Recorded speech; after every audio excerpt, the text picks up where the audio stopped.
During filming, Seraphina Bellweather and Isabelle Moreau, the two award-winning actresses who had once sworn they'd marry no one but me, both plunged into the icy river during a stunt gone wrong. Panic seized me.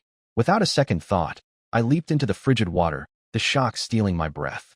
Driven by a love deeper than reason, I fought the current and the numbing cold, hauling them back to the safety of the bank, risking my own life to save theirs.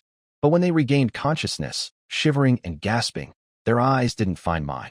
Instead, they clung to Julian Chase, another actor on set, a man who had done nothing but stand paralyzed on the bank, weeping uselessly as they floundered.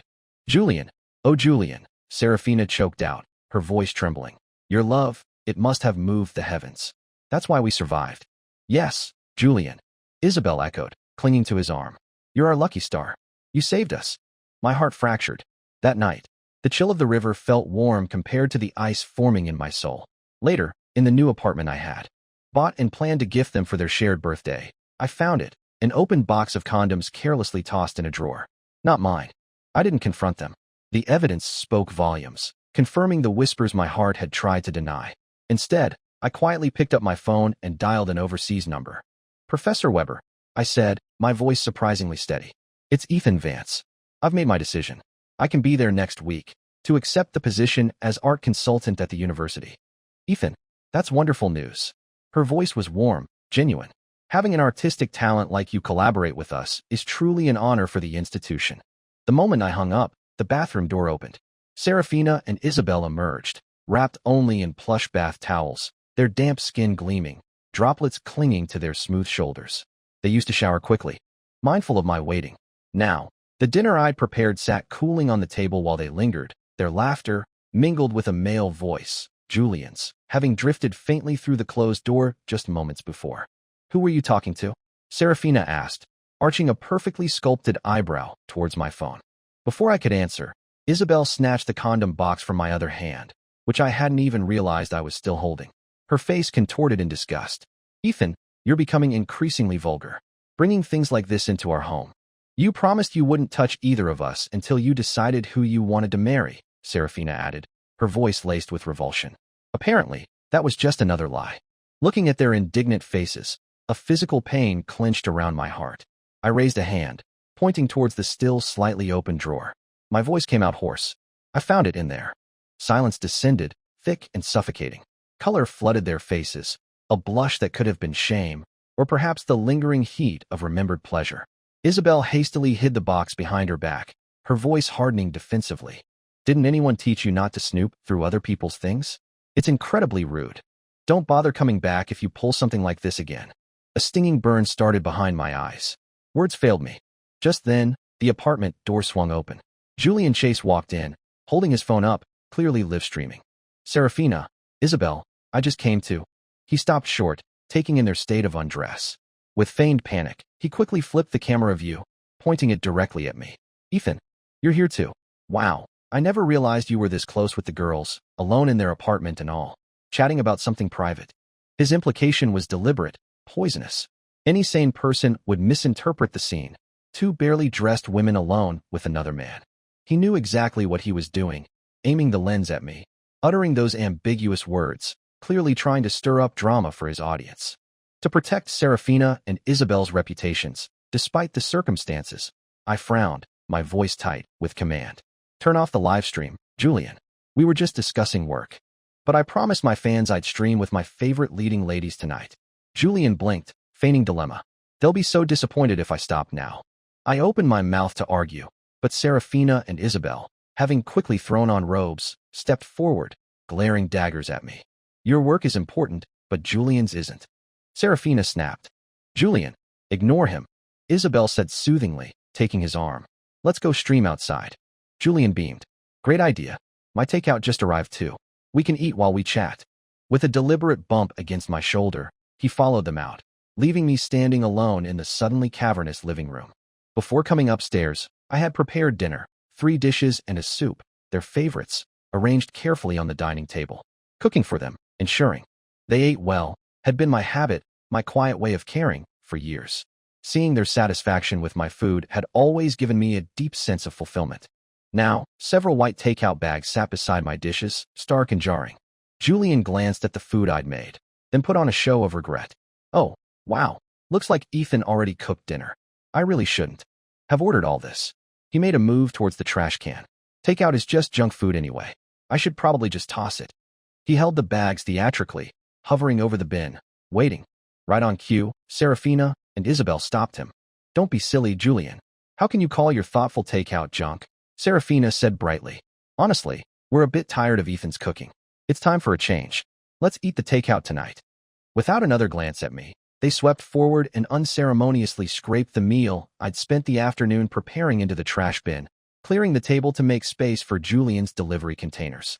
Watching their swift, dismissive actions, a heavy weight settled in my chest. Memories flooded back. Years ago, when they were struggling actresses, their monthly earnings barely covering rent, let alone food. I worked odd jobs. Anything I could find, just to support the three of us. We never ordered takeout. It was a luxury we couldn't afford. I bought groceries daily, learned countless recipes online, constantly varying the meals so they wouldn't get bored. They would often grasp my hands, their eyes shining with tears. Ethan, meeting you is the luckiest thing that ever happened to us. Please, cook for us forever, okay? I'd laugh, touched but teasing. What if you get tired of my cooking one day? Their denials were fierce, solemn vows. Never. Your food is amazing. We could never get tired of it. When we make it big, we'll tell the whole world how wonderful you are. Everyone will be so jealous of us. Don't even think about it. If we ever get tired of your cooking, may lightning strike us down. Promises, I now understood, only held weight when love was present. They were global stars now, but the public declaration of my place in their lives never came. Instead, all I got were two simple words, tired of it. Julian shot me a triumphant smirk before settling himself down between Seraphina and Isabelle, claiming it was better for the live stream camera angle. Julian Chase, the studio's newest signee. Tall, undeniably handsome, the archetypal heartthrob. But his talent didn't match his looks. He was lazy, resistant to improving his craft, content to coast on the reflected fame of the two acclaimed actresses, constantly manufacturing couple-like moments for online buzz. I'd warned Seraphina and Isabelle about him countless times, urged them to keep their distance. They'd dismissed my concerns as jealousy, turning my advice back on me, lecturing me about being supportive. Eventually, I stopped trying. Now, with my departure imminent, their entanglement was definitively not my problem. I sat in silence, a spectator to their cheerful banter. Just then, a notification pinged. Professor Weber had sent the employment contract. I scanned it briefly and digitally signed my name. Ethan, what are you looking at over there? Julian's voice suddenly broke the bubble of their conversation. I looked up into his overly bright, cunning eyes. Aren't you eating, Ethan? He asked, feigning concern. Don't you like the food I ordered? You haven't touched anything. I frowned slightly, unwilling to engage. I'm not hungry. Oh, I don't believe that. Julian's face fell into an exaggerated pout, as if deeply wounded. You just don't like me, do you? That's why you won't even try the food I bought. He sighed dramatically. I guess it makes sense. Someone like me. Lazy, untalented, of course, you'd dislike me. That's how you've always seen me, isn't it? Predictably, Seraphina and Isabelle leaped to his defense, physically shielding him. Ethan, Julian is 10 years younger than you. It's natural he doesn't understand everything yet. Why are you always picking on him? Isabelle demanded. He put a lot of thought into ordering this takeout, researched all the best places. The food is delicious. If you don't eat, you're just wasting it. Seraphina scolded. Their accusations rained down like sharp needles, piercing my heart, making it hard to breathe. Before I could muster a response, Seraphina grabbed the container of stir-fried pork with ginger shreds from Julian's hand and thrust it in front of me. She lowered her voice, reminding me sharply, the live stream is still on. Millions of fans are watching. Don't be so stubborn. You'll be tomorrow's headline if you cause a scene.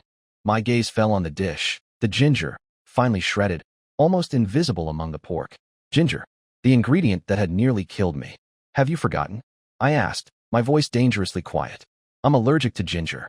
10 years ago, they'd wanted to celebrate my birthday. They'd looked up recipes online, trying to cook for me for a change. One dish used ginger juice. That night, I ended up in the hospital, anaphylactic. Shock plunging me into a coma for 2 weeks. Seraphina and Isabelle had kept vigil by my bedside, crying until they fainted, swearing they would never, ever let me near anything containing ginger again. Now here it was again, offered by their own hands. Seraphina's expression flickered, a hint of memory dawning, but Isabelle cut her off. The doctors never definitively said it was ginger back then, Isabelle argued dismissively. Just that you had an allergic reaction. Who knows what it really was? Thus reminded, Seraphina's momentary softness hardened. Exactly. And it's not like you have to eat the actual ginger pieces. Stop being difficult. The fans are watching. Just eat. Hearing this, Julian deliberately zoomed the camera lens onto my face. Disappointment, cold and final, washed over me. I looked at them, truly looked at them, and saw only strangers. I repeated firmly, I'm not eating. I stood up to leave, but Isabelle grabbed my arm, her sharp fingernails digging painfully into my flesh. I let out a muffled grunt of pain. Seizing the momentary distraction, Seraphina quickly scooped up a piece of pork with her chopsticks and shoved it into my mouth. The sudden intrusion, the chopsticks jamming against the back of my throat, made me gag and cough violently. I clawed at my throat, trying desperately to spit out the contaminated meat. But it was too late. I felt it slide down my esophagus. Isabelle crossed her arms, surveying me with contempt. See? You're perfectly fine. Honestly, Ethan, you're so dramatic. A grown man making such a fuss. You should learn to be more like Julian. I looked at the three of them, their smug, triumphant expressions. It felt like a bucket of ice water had been dumped over my head, extinguishing the last flickering embers of warmth in my heart. Oblivious to my internal devastation and completely missing the angry red hives already beginning to erupt on the back of my hand, they turned back to the camera. Julian nestled cozily between them, resuming their cheerful live stream. Ignoring the intense itching spreading across my skin, I turned and fled the apartment, racing to my car and driving straight to the nearest emergency room. The next morning, I submitted my resignation letter to the agency head. My boss, who had always valued my skills, looked genuinely regretful. But your relationship with Seraphina and Isabelle has always been so strong. Are you sure you want to leave them? You practically built their careers. A bitter laugh escaped me. That doesn't matter anymore. Who says it doesn't matter? The sharp voice belonged to Seraphina. She burst into the office, her eyes wide with alarm, fixing on me. Ethan, why are you resigning out of the blue? If you're unhappy with Isabelle or me about something, can't you just tell us directly? Isabelle followed close behind, frowning, her expression fearful, as if terrified of losing something vital. I opened my mouth, intending to finally lay the truth bare, but another voice interrupted. Ethan, Julian began, his eyes already reddening. Are you still angry about last night? About the ginger pork? He started slapping his own face, his voice thick with manufactured remorse. It's all my fault. All my fault. I shouldn't have even been there. I'm worthless. I should just disappear. Seraphina and Isabelle immediately panicked, rushing to stop Julian's theatrical self-flagellation. Julian, stop it. What nonsense are you talking about? Seraphina cried, holding his hands. This has nothing to do with you. It's Ethan being petty, throwing a tantrum and resigning over nothing. Exactly, Julian. It's not your fault. Isabelle reassured him soothingly. Ethan likes playing these push-and-pull games. Just ignore him. He'll come crawling back.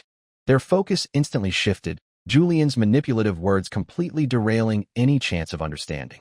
They were now convinced my resignation was merely a childish power play. Fine, Ethan. Resign if you want. Seraphina turned back to me, her earlier anxiety replaced by cold fury. But don't you dare come back. Isabelle glared at me as if I were a fraudster caught in a lie. I knew then that any explanation was futile. They wouldn't believe me. Defeated, I turned to leave, but stopped as I saw Julian hand them both a script. Girls, cheer up. I have amazing news, he announced brightly. I pulled some strings and got us the lead roles in director Martel's new international film, Summer Riverside. We get to work together again. My feet froze. I turned back, offering one last piece of genuine advice, born of years managing their careers. Be careful with Martel. I looked into him extensively a while back. His reputation isn't as solid as the hype suggests. There were rumors. Financial irregularities, projects collapsing, investors left empty-handed. I strongly advise you to think twice before signing anything. Protecting them, vetting every opportunity, had been my obsession. I'd meticulously researched everyone in the industry to shield them from risks, to ensure their path was smooth. But I'd forgotten.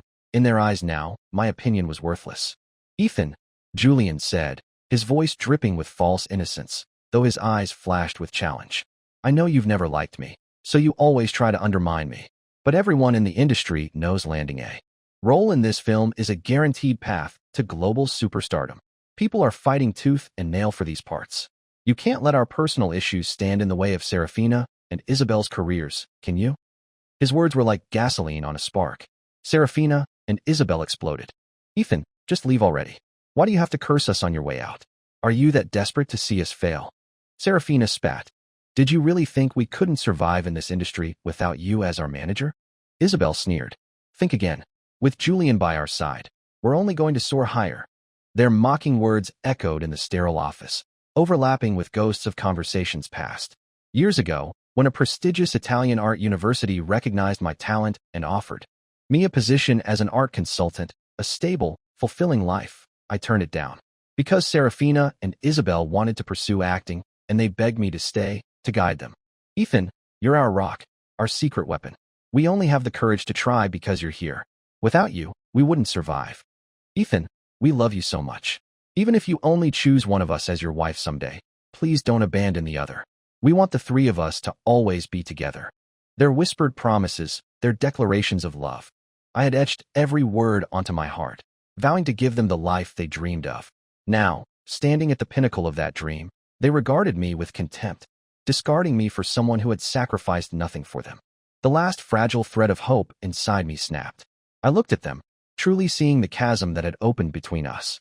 You're right, I said, my voice flat, devoid of emotion. I won't interfere in your lives anymore. Without waiting for their reaction, I turned and walked out of the building, leaving the wreckage of our shared history behind. I didn't go back to the apartment. Instead, I found myself drawn to the familiar bridge overlooking the river, seeking solace in the flowing water. Memories churned, laughter, tears, struggles, triumphs, but the oppressive weight in my chest only grew heavier. A hand gently tapped my shoulder. I turned, startled, and found myself looking into the warm, familiar face of Mrs. Gable. Mrs. Gable was our adoptive mother. Childless into her 40s, she had decided to adopt from the local orphanage to bring some life into her quiet home. She initially intended to adopt only me, but I refused to break the pact I'd made with Seraphina and Isabelle. We wouldn't be separated. If she wanted me, she had to take all three. Mrs. Gable hesitated, understandably, but I promised I would work, contribute, earn my keep. She finally agreed. She treated us as her own, giving us a stable home, food on the table, and ensuring we received an education. After we grew up and moved to the city for our careers, we begged her to come live with us, but she always refused, unwilling to leave her small hometown. So, we established a routine. 1 year, we would visit her. The next, she would visit us. This year was her turn. I just hadn't expected her so soon. Seeing her unexpected presence rendered me speechless with emotion. She smiled, her teeth, slightly yellowed but strong, flashing in the afternoon sun. Ethan, my boy. I quickly led her to a nearby restaurant. As soon as we sat down, she asked, where are Seraphina and Isabelle? Why aren't they with you? They're busy with work. I lied, not wanting to burden her with our troubles. I'll call them right now. I stepped outside the private dining room to call Seraphina. As the phone rang, I heard her voice, sharp and irritated, coming from the adjacent private room. What is it? She answered curtly, clearly still upset from the morning's events. Mrs. Gable is here, I said, keeping my voice even. She came to visit. We're in the room right next to yours. They had always professed to miss Mrs. Gable dearly. I expected relief, perhaps even joy. Instead, I received suspicion. How did you know we were here? Are you following us? Ethan, I never realized how controlling you are. Before I could defend myself, I heard a distinct splash through the phone, followed by a cacophony of shouts and commotion from their room. Coco, get back here. Bad dog. Coco, Julian's notoriously mischievous pet poodle. Before I could react, the door to their room burst open, and Coco dashed out, snatching the small bag I'd set down by the door jamb and racing down the corridor. I started after the dog, but Julian stepped out, blocking my path, a smug smirk plastered on his face. Face it, Ethan. Seraphina and Isabelle love me. All your efforts are pointless. But hey, if you're really that desperate, maybe when I get tired of them, I'll let you have one. I ignored his taunts, pushing past him to chase after Coco. But then, a heavy thud echoed from my dining room, followed by Mrs. Gable's weak, strained cry for help. Ethan, Ethan, help. My blood ran cold. I spun around and sprinted back. Mrs. Gable lay crumpled on the floor, her face deathly pale, clutching her chest in agony. She suffered from a congenital heart condition, prone to sudden attacks. Knowing this, and anticipating her visit, I had specifically placed her emergency nitroglycerin pills in my small bag, the very bag Coco had just stolen. A strangled sound escaped my lips. Mrs. Gable, hang on. I'll get your medicine. I scrambled out of the room, fumbling for my phone to dial emergency services while simultaneously running towards where I assumed Julian and the others were. But their private room was empty. They had already left. Panic clawed at me. They couldn't have gone far. I quickly dialed Julian's number. He answered almost immediately, his voice laced with arrogant amusement. Well, what does Ethan? Where are you? I cut him off, my voice raw with desperation. Mrs. Gable is having a heart attack. Your dog stole her medication. Please, Julian, I need it back now. A cold chuckle came through the line. Beg me nicely, and maybe I'll tell you where we are. Rage surged, hot and blinding. I wanted to smash something, to hunt him down. But Mrs. Gable's life hung in the balance. Clenching my fists until my knuckles turned white, I forced the humiliating words out. I'm begging you, Julian. Please, give me the medicine. Another cruel laugh.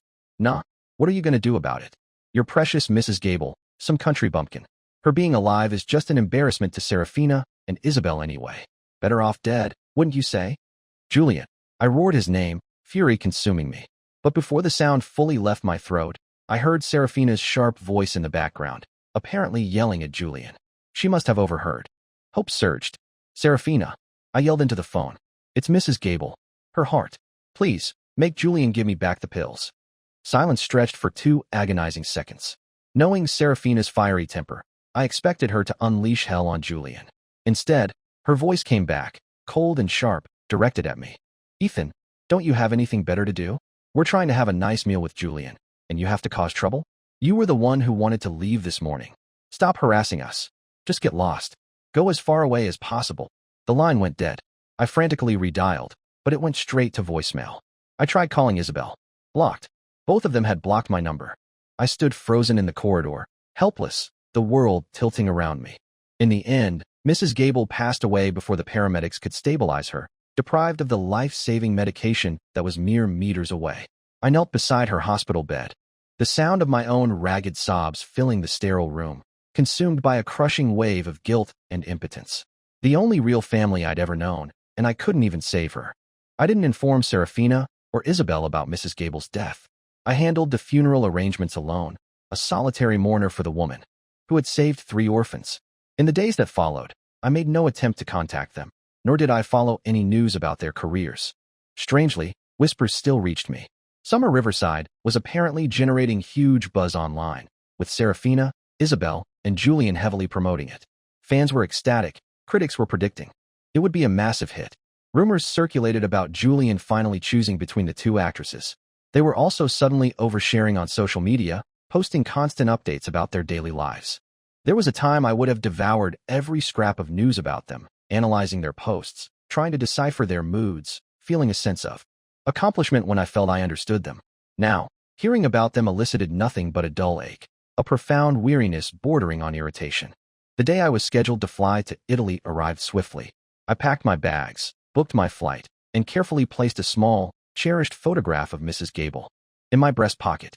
She had spent her entire life in her small town, never seeing the wider world.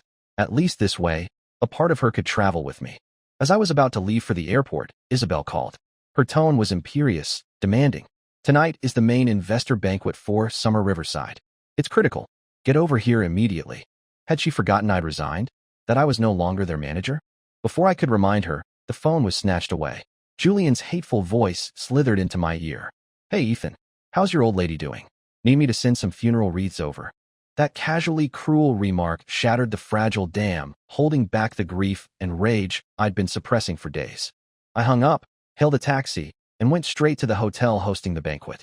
The ballroom glittered with opulence, the decor reflecting Seraphina's and Isabelle's signature extravagant style. I spotted them instantly, flanking Julian like regal guardians. They saw me too, their expressions hardening into disdain. Where have you been? Isabelle snapped as I approached. Any later, and our key investors would have left. This film is crucial for us, Seraphina added menacingly. If anything goes wrong tonight because of you, we'll hold you responsible. Their familiar litany of complaints washed over me, unheard. My focus was solely on Julian. Ignoring the startled gasps around the room, I walked directly up to him and punched him squarely in the face. Chaos erupted. Seraphina and Isabelle rushed to Julian's side, helping him up, their eyes blazing with fury as they turned on me. Ethan, what is wrong with you? Have you lost your mind? Julian, clutching his bleeding nose, played the victim perfectly. Seraphina, Isabelle, what did I do wrong? Why does Ethan hate me so much? You did nothing wrong, Julian. He's the one who's insane. Seraphina hissed, glaring at me. Ethan apologized to Julian. Right now, my voice was glacial. Never. Mrs. Gable's heart attack. Before I could finish, Seraphina surged forward and slapped me hard across the face. The sharp crack echoed in the suddenly silent ballroom. Along with the sting on my cheek, something inside me, the last vestige of respect, of shared history, shattered irrevocably. Enough, Ethan, she screamed. Stop using Mrs. Gable to manipulate us. We're not stupid. We know right from wrong. A suffocating tightness constricted my chest. I wasn't. My voice came out rough, barely a whisper. Isabelle, still supporting Julian, pointed a shaking finger at me. Still making excuses. I shouldn't have called you. All you do is cause trouble. Get out. Get out right now. I looked at their beautiful faces, now distorted by rage and misplaced loyalty. The final, tenuous thread connecting us frayed and snapped. I turned and walked towards the exit. Julian, however, scrambled after me, grabbing my jacket. Wait. You hit me. You can't just leave. Apologize. I tried to shrug him off, but he clung tighter. In the struggle, the photograph slipped from my pocket and fluttered to the floor. Mrs. Gable's kind, smiling face looked up at the assembled crowd. It was a black and white portrait, clearly, starkly, a memorial photo. The color drained from Seraphina's and Isabelle's faces. They both lunged forward, snatching up the picture. Seraphina frowned, her voice sharp with disapproval. Why would you have this kind of picture made? Are you trying to curse her? After everything she did for you? This is how you treat her memory? Isabelle added, indignant. When she comes to visit, I'm definitely telling her about this. A cold, mirthless laugh escaped me. I plucked the photo from their grasp. You won't get the chance.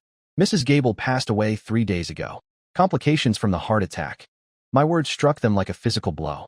They froze, stunned, disbelief warring with dawning horror. 3 days ago? Isabelle stammered.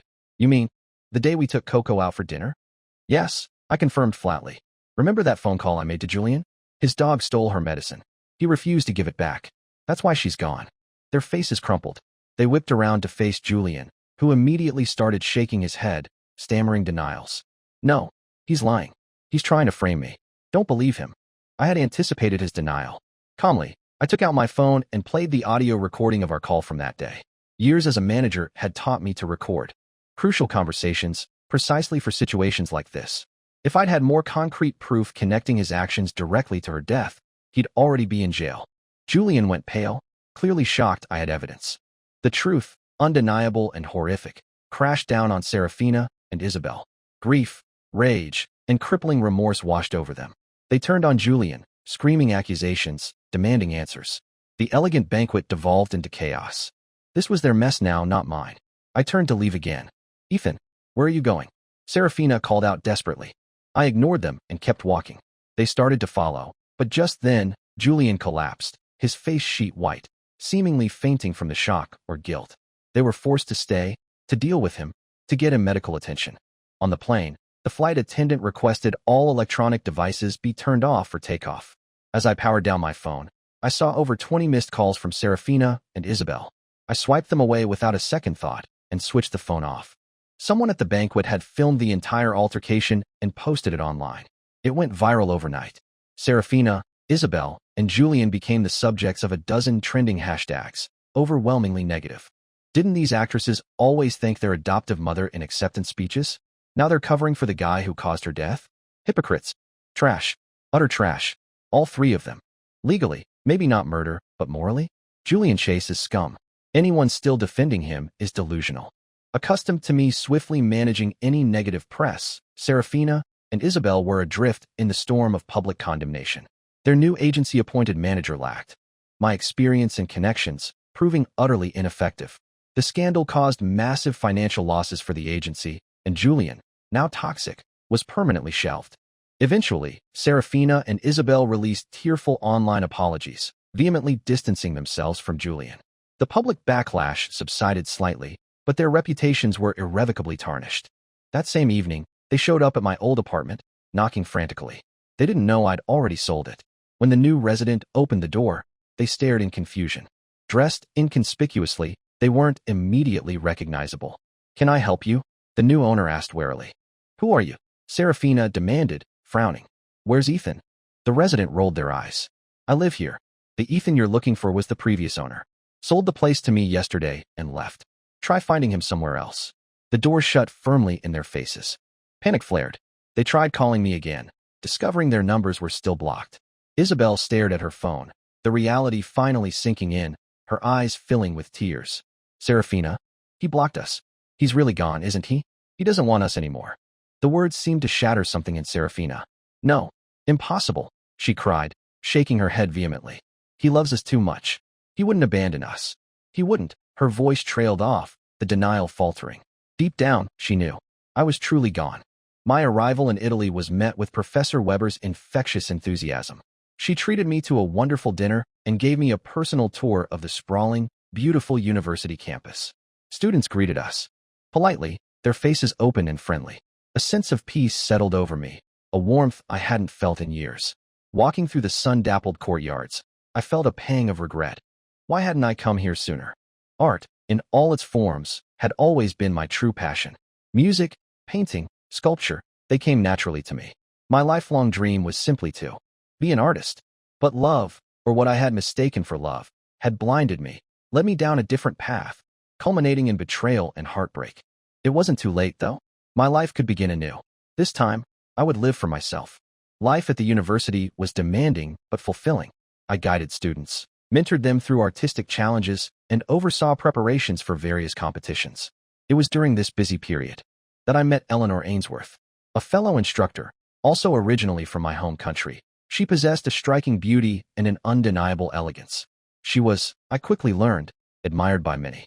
Still healing from the wreckage of my past, romance was the furthest thing from my mind.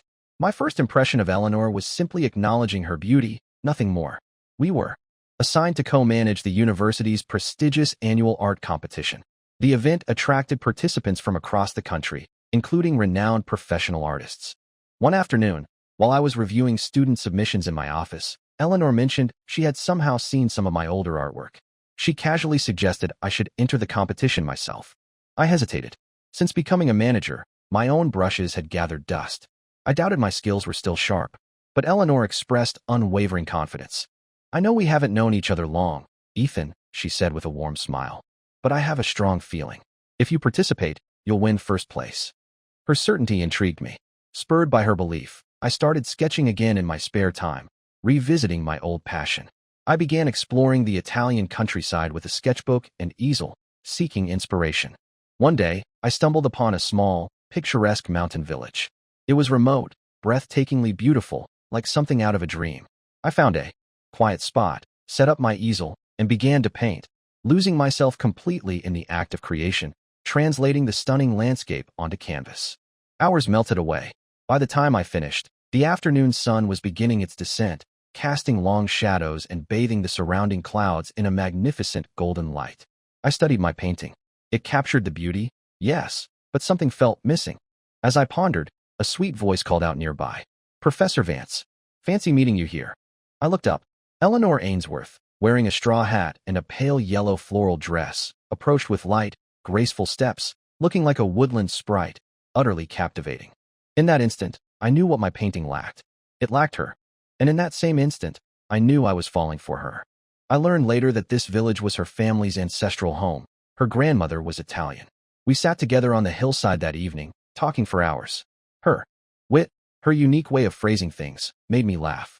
Watching the sunset glow illuminate her hair, I felt something new and hopeful taking root within my heart. After bidding her farewell, I rushed back to my apartment and immediately began a new painting, capturing the moment she had walked towards me on the hillside. This became my official entry for the competition. As I'd hoped, the addition of Eleanor transformed the piece. The judges praised it highly, awarding it first place. Standing on the stage, accepting the award, I saw Eleanor in the audience, beaming at me. Bathed in the stage lights, she seemed to radiate her own inner light, as beautiful and captivating as a masterpiece herself. After the ceremony, she approached, pressing a bouquet of vibrant flowers into my arms. Congratulations, Ethan, she said, her smile dazzling. I felt suddenly shy, scratching the back of my neck. Thank you, Eleanor. But really, I owe it to you. If you hadn't encouraged me, I wouldn't have even had the courage to enter. A delicate pink blush touched her cheeks, making her look impossibly lovely. I was about to say more, perhaps ask her to dinner, when my peripheral vision caught two familiar figures. Seraphina and Isabelle. They had somehow gotten into the venue and were standing about 15 feet away, observing us. Seeing me close to Eleanor, their faces darkened. They strode over, pulling me away from Eleanor abruptly. Seraphina's eyes were red-rimmed, her voice accusatory. "Ethan, what is the meaning of this? Leaving without a word was bad enough, but now you're flirting with other women." I quickly pulled my arm free, stepping back to create distance between us. "Do you need something?" I asked coolly. "Do we need a reason to see you?" Isabelle countered, her voice trembling with hurt. "You promised you'd always be with us. Why did you break your promise?" She pointed a finger at Eleanor. "Is it because of her? Is she why you abandoned us and ran off to Italy? Do you have any idea how much effort it took us to find you? How could you do this to us?" I stepped in front of Eleanor protectively. "This has nothing to do with her," I stated firmly. "Don't involve innocent people in our issues. If you don't want her involved, then come home with us." Seraphina reached for me again, desperation in her voice. "Isabelle and I are completely done with Julian. We'll never associate with him again. From now on, we'll only love you, Ethan. Only you." Her touch sparked an involuntary recoil. I pulled away sharply. "I'm not going back. I don't love you anymore." "You're lying," Isabelle cried, unable to accept it. "You loved us so much. You can't just stop. You're just punishing us, playing games. You promised you'd marry one of us. You can't go back on your word." For the first time, I found their presence utterly grating. My voice rose, sharper than intended. "I did make promises, but that was contingent on you not changing, on your hearts remaining true." My words silenced them. Their expressions shifted, guilt flickering in their eyes. I saw no point in prolonging the confrontation. The moment you chose Julian, the moment you hurt me because of him, it was over between us, I stated unequivocally. "Don't bother me again." Turning my back on them, I took Eleanor's hand and led her away. Seraphina and Isabelle tried to follow, but university security intercepted them. Lacking proper credentials, having snuck onto the premises, they were promptly escorted out. That evening, I hosted a celebratory dinner, inviting all the university faculty. The atmosphere was jovial, filled with laughter and conversation. My eyes kept drifting to Eleanor, chatting animatedly with colleagues. Across the room, I nervously clutched the small bouquet I had hidden behind my back, planning to confess my feelings. I decided I'd ask her to step outside, find a quiet corner, spare her any public pressure. Just as I was about to call her name, another male colleague, popular, handsome, charismatic, stepped in front of her, presenting her with a bouquet of his own. "Eleanor," he declared confidently, "I like you very much. Will you be my girlfriend?" My heart plummeted. This colleague was well-liked by everyone, effortlessly charming in a way my more reserved nature couldn't match. I'd often seen him talking and laughing with Eleanor. Retreat seemed like the only option. I turned to slip away unnoticed. "Professor Vance." "Ethan, wait." Eleanor's voice stopped me. I paused, turning back as she hurried towards me. She leaned close, whispering conspiratorially in my ear, "I don't like him that way. Could you possibly pretend to be my boyfriend for a moment?" Hope surged back, immediate and overwhelming. Of course, I managed, my voice steadier than I felt. I stepped forward, presenting Eleanor with the flowers I'd been holding. Then, smiling at the other professor, I said clearly, "I'm sorry, Professor Rossi, but Eleanor is already spoken for. She can't be your girlfriend." Disappointment flashed across his face, quickly replaced by genuine goodwill. "Ah, I see. Well then, I wish you both happiness." He gave a small bow and walked away. I started to release Eleanor's hand, assuming my role was played, but she held on tighter. Confused, I looked at her. She carefully extracted a small, folded note from within the bouquet I had given her. Unfolding it, she revealed my own handwriting. "Eleanor, I like you." My mind went utterly blank. I stood frozen, unable to process, bracing for rejection. Instead, Eleanor leaned in and pressed a soft, warm kiss to my cheek. "Actually, Ethan," she whispered, her eyes sparkling, "I like you too." Not long after Eleanor and I started dating, we decided to get married. I offered her my entire savings as a bride price, a substantial sum accumulated over years. She accepted it, only to use the money to buy a beautiful Huanfeng marital home, insisting both our names be put on the deed. "You earned this money through hard work, Ethan," she insisted. "It belongs to both of us." I called her foolish, laughing, and she silenced me with another kiss that sent my heart racing. Our wedding day was perfect. We invited faculty colleagues and close friends from back home. As Eleanor walked down the aisle towards me, radiant in the custom gown we'd designed together, it felt as if my entire world was illuminated, her presence etching itself permanently onto my soul. It was, without doubt, the happiest day of my life. The only discordant note came later, during the reception, in the form of a phone call. Seraphina and Isabelle. They sounded heavily intoxicated, their words slurred and emotional. "Ethan, you promised forever. How could you leave us, marry someone else?" "Ethan, we know we were wrong. Please don't marry her. Come back. We can't live without you. Ethan, we're begging you, don't throw us away." I said nothing. I simply ended the call and blocked their number permanently. Eleanor, circulating among the guests nearby, noticed the brief shadow cross my face. She came over immediately, her voice soft. "Who called?" Wanting no secrets between us, I told her truthfully, adding that I had blocked them and would have no further contact. She simply smiled, reaching up to gently smooth my hair, her eyes full of warmth and trust. "I believe you, Ethan." Her simple faith dispelled the lingering unease. I took her hand, my heart full. "Come on, my wife," I said softly. "Let's go greet our guests together." Married life was sweeter than I could have imagined. Every day with Eleanor felt like an extended honeymoon. Meeting her, loving her, showed me the true beauty of a shared life built on mutual respect and genuine affection. I never saw Seraphina or Isabelle again. Eventually, news trickled back through mutual acquaintances. Despite the scandal, director Martel hadn't actually dropped Summer Riverside. He'd merely replaced the disgraced Julian. Chased with another actor. Still convinced the film was their path back to glory, Seraphina and Isabelle doubled down, pouring every last cent they had, plus borrowed funds amounting to hundreds of millions, into the production. Just as filming was about to commence, Martel vanished, along with all the investment capital. It turned out he and Julian had been partners in the scam all along, targeting the actresses from the start. Bankrupt, facing crushing debt, and consumed by rage at the ultimate betrayal, Seraphina and Isabelle tracked down Julian and Martel. In a desperate act of vengeance, they strangled both men to death and attempted to flee with what little money they could scrape together. But justice, though sometimes slow, is relentless. They were apprehended quickly and, given the premeditated nature of the crime, sentenced to death. Before their execution, they were granted one final phone call. They tried to reach me, but I missed the call. I was busy at a local shop, excitedly picking out clothes and toys for the baby Eleanor was carrying. I felt no regret about missing their call. Towards them, I felt nothing at all anymore. My past was a closed chapter. My future, bright and full of love, lay ahead.